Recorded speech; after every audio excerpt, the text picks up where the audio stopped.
नाज़रीन सलाम अलैकुम। एक मुलाकात डॉक्टर के साथ के इस एपिसोड में मैं डॉक्टर फरहाना चोगले आप सबका इस्तकबाल करती हूँ। नाज़रीन, वादे के मुताबिक आज हम बात करेंगे फिजियोथेरेपी के बारे में। फिजियोथेरेपी अक्सर डॉक्टर अपने पेशेंट्स को एडवाइस करते हैं, हमें एडवाइस करते हैं कि अगर आपको बैक पेन हो रहा है तो आप फिजियोथेरेपी ले सकते हैं। जोड़ों के दर्द के लिए भी फिजियोथेरेपी दी जाती है। बट ये फिजियोथेरेपी क्या होती है और क्या ये सिर्फ जोड़ों के दर्द और बैक पेन के लिए लिमिटेड है? इन सब बातों के बारे में हम आज जानेंगे डॉक्टर समाना सैयद से। नाज़रीन, हमारे साथ है डॉक्टर समाना सैयद जो मास्टर्स इन फिजियोथेरेपी कर चुकी हैं। इनके पास 5 साल से ज़्यादा का एक्सपीरियंस है और ये मुंबई के सैफी हॉस्पिटल में आईसीयू हेड भी रह चुकी हैं। कार्डियोपल्मोनरी यानी चेस्ट फिजियोथेरेपी में मास्टर्स करने के साथ ही इन्होंने एक्यूपंक्चर और प्रेगनेंसी में फिजियोथेरेपी करने में महारत हासिल की है। अभी फिलहाल ये बॉम्बे में अपोलो हॉस्पिटल, सनशाइन हॉस्पिटल और क्लिनिक इंटरनेशनल में प्रैक्टिस करती हैं। Please welcome on the show doctor समाना सैयद। अस्सलाम वालेकुम। वालेकुम अस्सलाम। समाना, पहले तो हम आपसे जानना चाहेंगे, फिजियोथेरेपी हमारे लिए हम अक्सर सोचते हैं मतलब डॉक्टर कोई एक्सरसाइज दे रहे हैं या मसाज हो रहा है। एग्जैक्टली फिजियोथेरेपी क्या होती है?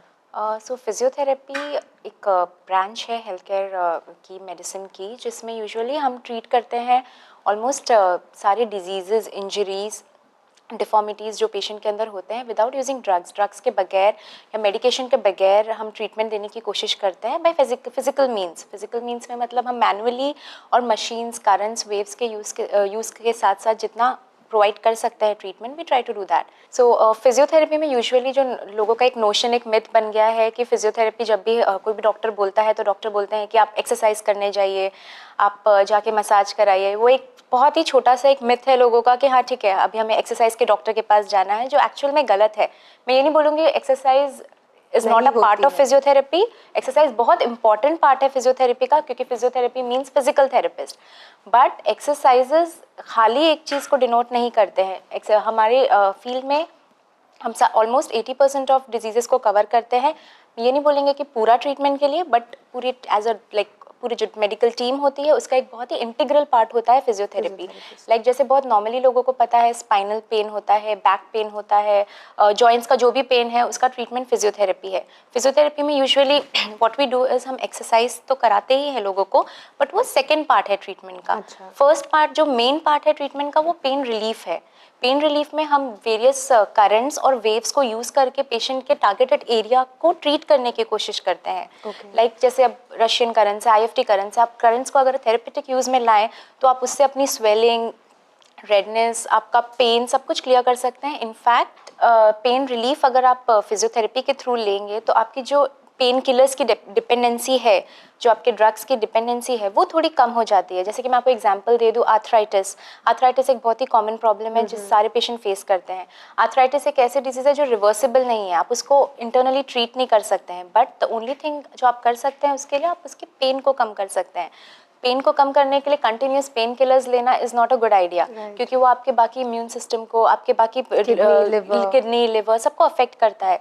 तो इसके लिए अगर आप उस एरिया को, लाइक सपोज आपको नी आर्थराइटिस है, अगर आप उसी एरिया को खाली टारगेट करके वहाँ के एरिया का पेन रिलीफ करने की कोशिश करें, that what we do with physiotherapy, like machines के साथ, तो आपका pain ultimately without giving any side effects, बिना किसी साइड इफेक्ट्स के कम हो सकता है। एक बार जब आपका पेन कम होता है फिर हम एक्सरसाइज पार्ट पे जाते हैं। But exercise part doesn't mean कि हम आपको नॉर्मल एक्सरसाइज जो आप जिम में, योगा में कर सकते हैं वो सब कराएंगे। हम सिर्फ टारगेटेड एरिया की एक्सरसाइज बताते हैं जिससे आप उस एरिया को स्ट्रेंथन कर सके, ताकि जो आपने ठीक किया है, जितना पेन आपने कम किया है, आपके जो आजू बाजू के जो मसल्स है, मांसपेशी है, वो इतना मजबूत हो जाए कि वो आपके उस चीज़ को मेंटेन कर सके, ताकि आप अपनी नॉर्मल एक्टिविटी, आप अपनी जॉब, अपने ऑक्यूपेशन नॉर्मल परस्यू कर सके। This is just one part, ये सिर्फ एक पार्ट है फिजियोथेरेपी का।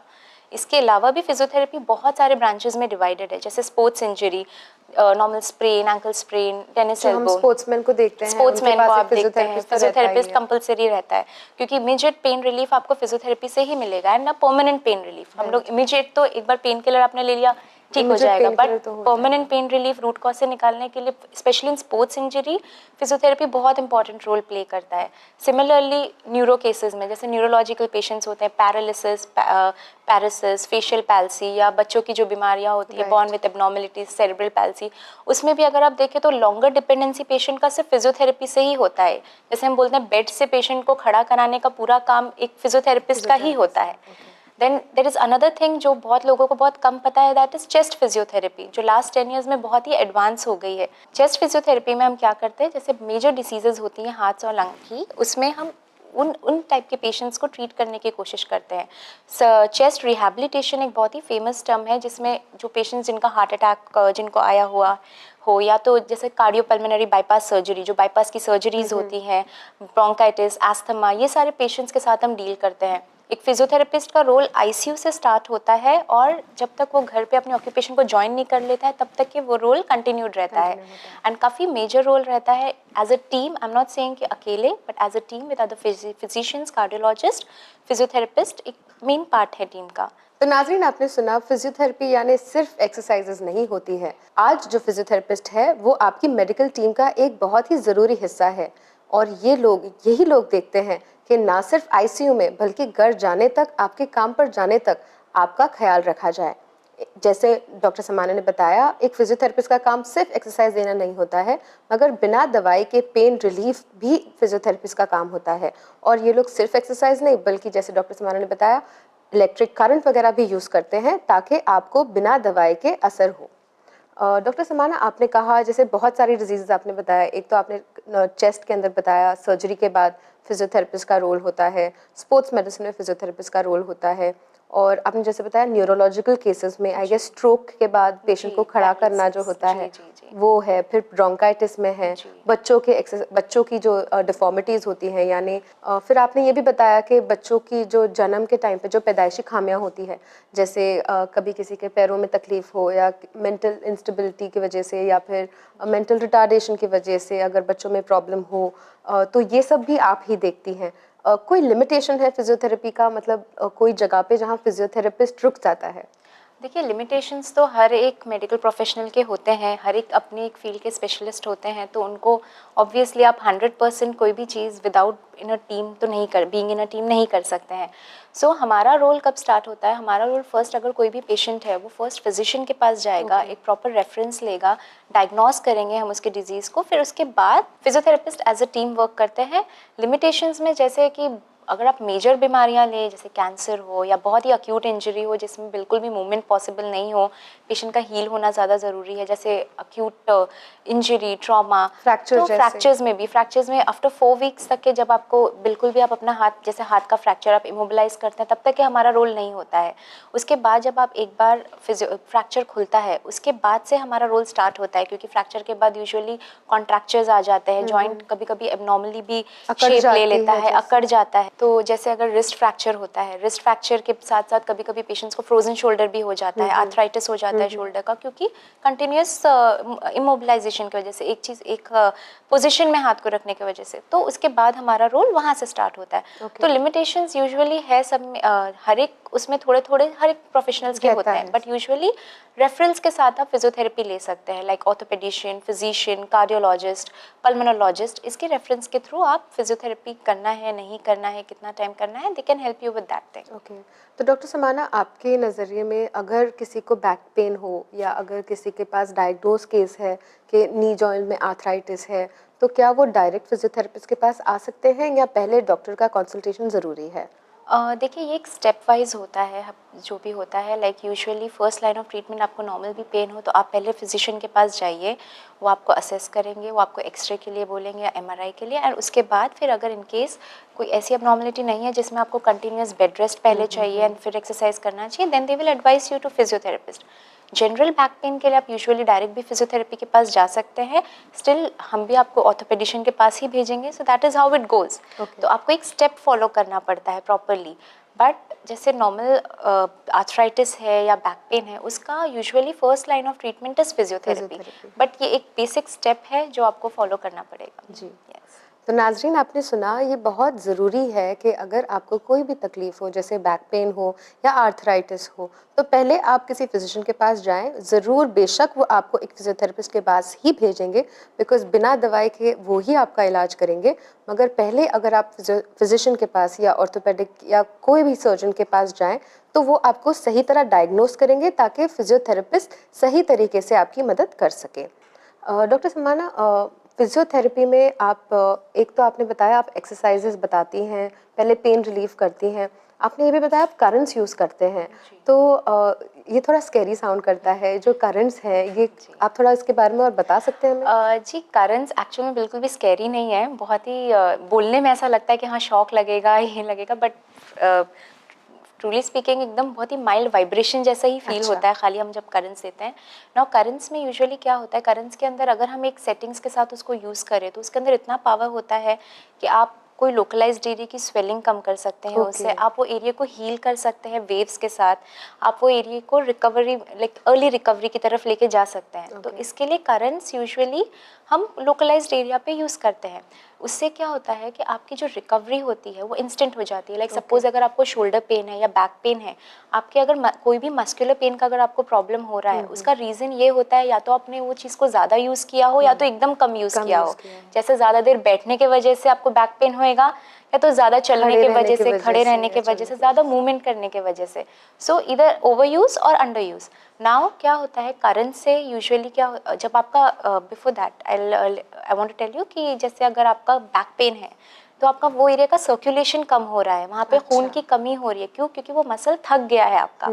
तो यूजुअली हम जो करंट्स यूज़ करते हैं वो इस वे से करते हैं कि वो एरिया का सर्कुलेशन इंप्रूव हो। द फर्स्ट थिंग, जब आपके वो एरिया का सर्कुलेशन इंप्रूव होएगा तो अपने आप वहाँ के जो पेन एलिमेंट्स हैं वो निकलना स्टार्ट हो जाते हैं। जब आप करंट्स हम देते हैं, उस करंट की इंटेंसिटी से आपकी वहाँ की स्वेलिंग रिड्यूस होना स्टार्ट हो जाती है। सो ओवरऑल करंट्स का मेन फंक्शन होता है वो आपकी स्वेलिंग, आपका स्पैज़म जैसे हम बोलते हैं टाइटनेस, और आपका पेन, ओवरऑल सब कुछ कम करने की कोशिश करता है। जब आपका सर्कुलेशन कोई एरिया का बढ़ रहा है तो ऑफ कोर्स वो एरिया की रिकवरी और हीलिंग इंस्टेंट हो जाती है। So as a whole currents आपको ये सारी चीज़ों में हेल्प करता है। So current is a very very safe option, कोई इसके साइड इफेक्ट्स नहीं है। थोड़े बहुत लिमिटेशंस है माइनर, जैसे कि लाइक इम्प्लांट्स है तो उसके ऊपर हम करंट्स नहीं दे सकते हैं। पेसमेकर वगैरह जिनके पेसमेकर है कार्डियक, उनको नहीं दे सकते। वेव्स में थोड़े बहुत लिमिटेशंस है कि we can't give for pregnant ladies, जो मेंस्ट्रुएशन में होते हैं उनको नहीं दे सकते हैं। That's it. ओके, तो करंट्स मतलब जो हम सोचते हैं वैसे टाइप की करंट नहीं है, एक बहुत स्पेशलाइज्ड मशीन्स है जो आप यूज़ करते हैं और बहुत ही सेफ और हार्मलेस तरीके से आप ना सिर्फ दर्द कम करते हैं बल्कि ये भी आप देखते हैं कि जो दवाई ले रहे हैं उसके ऊपर की डिपेंडेंसी कम हो जाए, specially for pain killers. Specially for pain killer. तो एनाल्जेसिया के लिए करंट बहुत अच्छा हो जाता है। So current is a form of analgesic treatment. अच्छा, मतलब दर्द कम करने वाला इलाज है ये। जी। ओके, समाना, आपने बताया बैक पेन का इसके अंदर जैसे आपने बताया कि या तो ज़्यादा यूज़ होने से होता है या तो कम यूज़ होने से होता है। तो बैक पेन के लिए आप एज अ फिजियोथेरेपिस्ट आप नॉर्मली क्या पेशेंट को एडवाइस करती हैं? क्योंकि अक्सर हमने देखा है माशरे में बैक पेन की जो तकलीफ है वो बहुत कॉमन हो गई है। सो एज अ फिजियोथेरेपिस्ट आप हमारे व्यूवर को क्या एडवाइस करना चाहेंगी? एज अ फिजियोथेरेपिस्ट अगर मैं आपको बोलूँ, बैक पेन एक ऐसी प्रॉब्लम है जो आज के जनरेशन में बहुत ज़्यादा बढ़ती जा रही है। प्रॉब्लम ये हो गया कि हमारी डेली एक्टिविटी बहुत चेंज हो गई है। पहले हमारे सब कुछ बैलेंस्ड होता था, हम थोड़ा चलते थे, थोड़ा बैठते थे, थोड़ा सोते थे, बट अभी ऐसा हो गया कि इतना प्रोफेशनल लोड हो गया है सब पे, स्टडी लोड, बहुत सारे प्रेशर्स हो गए जिसके वजह से लोग या तो 12-12 घंटे की बैठ के जॉब कर रहे हैं या तो वो कंटिन्यूसली स्टडी कर रहे हैं, continuously computer, specially Facebook, WhatsApp, ये सब की वजह से तो इतने ज़्यादा सेल यूसेज हो गया है कि हमारा पॉस्चर ही हमारा दुश्मन बन गया है। जिस तरह से हम खड़े रहते हैं, जिस तरह से बैठते हैं, जितने घंटे हम बैठते हैं, वही हमारा सबसे बड़ा दुश्मन बन गया है। तो यूजुअली क्या होता है, अगर हम अपनी एक बॉडी को एक पोजीशन में मोर देन 1 आवर रखें तो वो थोड़े टाइम के बाद हमें प्रॉब्लम देने लगती है। सिमिलरली एक घंटे में ही? जी, इट इज़ वेरी इंपॉर्टेंट कि आप हमेशा एवरी 30 मिनट से 40 मिनट्स अपना पोजीशन चेंज करें। अगर आप 12 घंटे के कंप्यूटर जॉब में भी हैं जिसमें आपको कंटिन्यूसली कंप्यूटर यूज़ करना है, मेक इट अ पॉइंट कि आप ये ज़रूर एक पॉइंट बना लीजिए कि आप एटलीस्ट हाफ एन आवर उठ के थोड़ा वॉक अराउंड करिए अपने डेस्क के आसपास, या तो एटलीस्ट खड़े होकर आप थोड़ा मार्चिंग करिए। इससे क्या है कि आपके स्पाइन का लोड रिलीज होगा। बट यूजुअली क्या होता है, हम इतना इन्वॉल्व हो जाता है, हमें पता ही नहीं चलता 2 घंटा कब हो गया, 3 घंटा हो गया। Similarly just not with computer users, अगर आप हाउसवाइफ्स को भी ले लें, पहले का किचन सिस्टम बहुत अलग था। पहले लोग ज़मीन पे बैठ के खाना बनाते थे जो एक्चुअल में बेनिफिशियल था। आजकल कैसा है, लोग खड़े रहते हैं 2-2 घंटे, 3-3 घंटे, किचन का काम, घर का काम। तो इसमें क्या हो गया ना, हमारा मसल यूसेज बहुत, या तो बिल्कुल हम यूज़ नहीं कर रहे हैं या तो ओवर यूज़ कर रहे हैं। लाइक सपोज कंप्यूटर में बैठ रहे हैं तो हमारे शोल्डर्स, हमारा बैक हम एक स्टैटिक पोजीशन पे रख रहे हैं, सेम पोजीशन पे। हम अपने फिंगर्स यूज़ कर रहे हैं, तो जो हमारा रिस्ट फिंगर वो पेन करने लगता है बिकॉज ऑफ ओवर यूसेज। और जो हमारा और स्टैटिक जो है वो हमारा इसलिए पेन करता है क्योंकि आप shoulders उसको बिल्कुल भी यूज़ नहीं कर रहे हैं। सो वो एक बैलेंस बनाना बहुत ज़रूरी है एक नॉर्मल इंसान के लिए। उसका पॉस्चर, जिस तरह वो खड़े रह रहा है, जिस तरह वो बैठ रहे हैं, वो बहुत इंपॉर्टेंट चीज़ है। एज अ डॉक्टर मैं अपने व्यूवर्स को ये बताऊंगी कि अगर आपको कोई भी बैक इशू नहीं है और आप नॉर्मल, आपको थोड़ा बहुत बीच में बैक पेन होता रहता है, तो आप अपने पॉस्चर पे ध्यान देना स्टार्ट करिए। लाइक जिस तरह से आप खड़े रह रहे हैं, बैठ रहे हैं, ट्राई करिए कि आप हमेशा सीधे बैठे ना। सीधा बैठना बोलो तो लोगों को टेंशन होने लगती है क्योंकि सीधे बैठते ही उनको लगता है और दर्द हो रही है। तो इन शॉर्ट बेसिक अगर आपको पॉस्चर, अगर आप चाहते हैं कि आपको कोई बैक पेन प्रॉब्लम नहीं हो, तो आप ट्राई करिए कि अपने पॉस्चर पे ध्यान दें। अपने पॉस्चर पे ध्यान देने के लिए आपको सिर्फ सिंपल से थोड़े बहुत टिप्स फॉलो करने हैं। जैसे कि आप जब भी खड़े रह रहे हैं या बैठ रहे हैं, स्लाउच मत होइए, अपने शोल्डर को पीछे पुश करके डाउन रखिए, टमी को थोड़ा टक अंदर, पेट को थोड़ा दबा के रखिए। इससे आपकी सांस नहीं रुकती है। जो बहुत सारे लोगों का डाउट्स होता है कि अगर हम पेट दबा के चलेंगे तो हमारी सांस रुकने लगेगी। उससे क्या होता है, आपके जो स्पाइन पे जो लोड पड़ता है, जो प्रेशर होता है, वो मिनिमाइज हो जाता है। तो जो हमारा जो नॉर्मल स्पाइन का एस कर्व होता है, अगर आप उसको डिस्टर्ब करने की कोशिश करेंगे तो आपको स्पाइन भी डिस्टर्ब करेगी।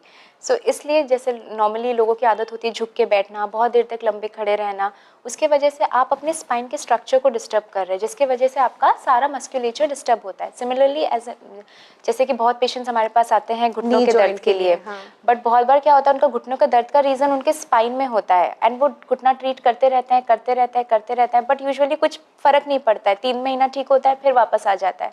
सो यूजुअली रूट कॉज बहुत बार हमारा सिर्फ स्पाइन होती है for many joints, not only कि नी के लिए, शोल्डर पेन के लिए, एल्बो पेन के लिए भी, शोल्डर जो हमारे एल्बो जॉइंट के लिए या कोई भी मल्टीपल जॉइंट्स के लिए हमारे स्पाइन का स्ट्रक्चर बहुत बार रूट कॉज होता है। सो आप अपने पॉस्चर पे ध्यान दीजिए।